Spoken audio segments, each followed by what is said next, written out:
Hi, Marika. I'm Debbie. I'm the respiratory therapist that's here working for Parkland Respiratory Care. I understand your doctor has asked you to come in and do a sleep study for us. So you're having some problems, are you? Well, yeah, I don't sleep well. Okay, so I see you filled out the questionnaire for us, and you definitely do have some symptoms of obstructive sleep apnea. So what we're going to be doing is we're going to be sending you home with a sleep machine to see whether or not you have sleep apnea, okay? Do you understand what sleep apnea is? Just that you don't really sleep well. Okay. Is it all right if I explain it a little Sure, bit? please. All right. So your airway is supposed to be open like this, all right? Anything that is causing that airway to collapse or become blocked is called an obstruction, or an apnea. So it could be because the muscles surrounding the airway are relaxing and it's collapsing at night. It could be your tongue falling back and blocking it. There's a few things that can cause it. So we're just going to be checking to see whether you not have these apneas and these hypopneas, all right? So an apnea is when your breathing has stopped, and a hypopnea is when you have a breathing disturbance. All right? So that's just a short stoppage of A sleep? short stoppage, that's correct. What we're doing in apnea is about 10 seconds, and a hypopnea is when there's an interruption in the airflow. So we're checking this to see what your apnea-hypopnea index is. So anything less than 5 would be normal. Anything greater than 5 is going to tell us that you do have obstructive sleep apnea, and then we may have to discuss about treatment. And so that 5 is how many times you stop breathing? That is correct. How many times within an hour you stop breathing. Yeah. And the higher the number, that means the more severe your sleep apnea is. Okay, does that make sense? Yes, totally. Okay, so what we're going to do is I'm going to measure your neck first, and we're going to see what size your neck is, because that makes a difference as well. If you have a large neck, it can further compress your airway. So we just want to make sure that everything is good and we have all the details and data that we need in order to present it to the respirologist. Right. So we're going to be doing this. We're going to be checking everything out. So I'm just going to measure your neck here. Now I'm going to use some hand sanitizer, make sure my hands are nice and clean, but they might be a little bit cold. All right. So here we go. Just going to go under your ponytail. All right. And I can see that you are 37 centimeters. So we're just going to include that in the data. Now, one of the things I want you to be aware of with sleep apnea, when that airway is closed, it is affecting the oxygen levels in your body as well. So your body does not like this state, and it's going to wake you up just enough to get that airway open. And that can happen hundreds and hundreds of times during the night. And you may not even be aware of that happening, all right? So the consequences of that happening are on this sheet here. So you can see that it affects every part of your body, right from your brain down to your internal organs. Okay, so heart attacks and strokes are real. You're a young woman. We want you to be around for many years for your family. So we want to make sure that you do not have sleep apnea, or if you do, that we can assist you and provide treatment for it. All right, so we've got the equipment here. Just going to make a little bit of room here, and we're going to pull this out. So the first thing I want you to know is I've got some instructions here. So in case you forget anything I say, the instructions are here, and you also have some tape, which you're going to need. So everything is there for you.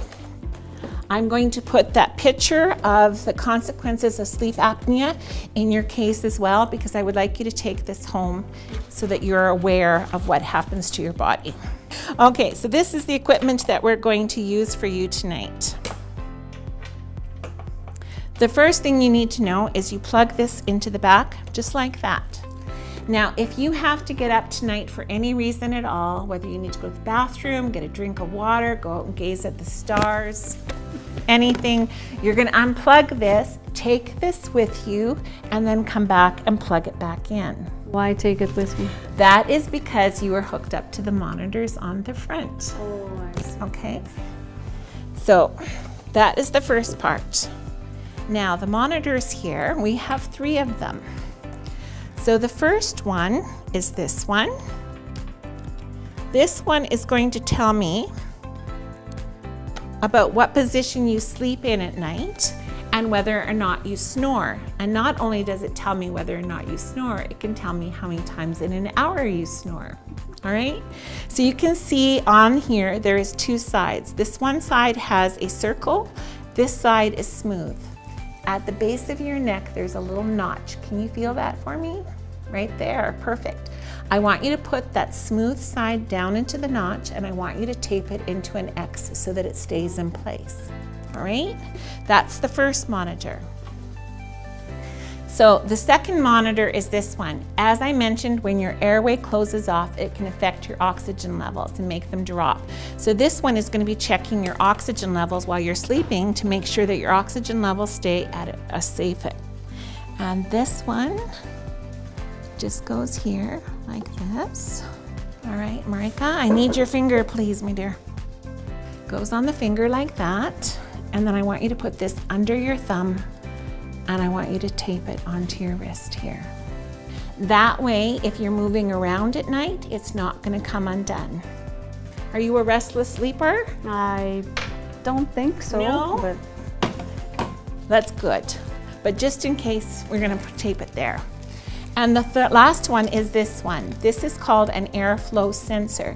So you may have seen something like this in the hospital if you ever got oxygen therapy. Have you never had that? Good, I'm glad. Okay, so these two little prongs, you can see that they're curved like this. I want you to put that curve into your nostrils this way, and then it's gonna go around your ears, and there's a little toggle under your chin. Please do not put them with the curve out like this, so they're curving in, right? So this is actually detecting airflow, and it's going to detect those apneas and those hypopneas that we were talking about.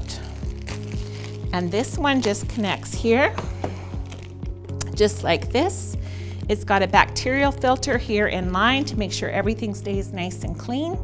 So tonight, my dear, what you're going to do is you're just going to check all of these connections and make sure they're nice and secure, all right?